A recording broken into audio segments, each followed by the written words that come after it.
ননদ বলে, বৌদি কি রোজ রোজ একই মাছের ঝোল রান্না করো বলো তো? তোমার হাতের মাছের ঝোল খেতে আমার একদমই ভালো লাগে না। তা ননদিনী, আমার হাতের মাছের ঝোল খেতে যখন ভালোই লাগে না, তোমার দাদা তো কেজিখানেক মাছ এনেছে, তবে মাছটা না হয় তুমিই রান্না করো। না না বৌদি, মায়ের বাড়ি দুদিন বেড়াতে এসে আমি রান্না বান্না করতে পারবো না। তুমি যখন মায়ের বাড়ি যাও তখন কি রান্না করে খাও? রান্না করে খাই না খাই সেটা বড় কথা না, তবে তোমার মতো কারো রান্নার খুঁত ধরি না। কেউ যদি ভালোবেসে এক গ্লাস জল ঢেলে খাওয়ায়, তার সামনে এমন ফিল করি যাতে মনে হয় তার হাতের এক গ্লাস জল খেয়ে আমি অনেক তৃপ্তি পেয়েছি। রান্না বান্না তো ছেড়েই দিলাম। তা যাও, তুমি গিয়ে স্নান ধ্যান যা করবে করো।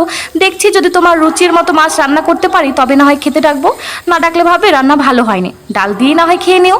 ননদ যখন এভাবে বললোই, তাহলে আজ সত্যি একঘেয়েমি মাছের ঝোল রান্না না করে একটু আলাদাভাবেই চেষ্টা করি। সম্পূর্ণ নতুন পদ্ধতিতে মাছটিকে বেশ সুন্দর করে রান্না করে ঢেকে রেখে চলে আসি ঘরে। প্রায় দুপুর 2টো বাজতে চলেছে, তখন দেখি ননদ এসে ডাকে, ও বৌদি ভাত দেবে না? না গো, মাছের ঝোলটা আজ এত বাজে রান্না হয়েছে যে বাড়ির সবাই দুবেলার মাছ একবারেই খেয়ে নিয়েছে, তোমার জন্য এক পিসও বাদ রাখেনি।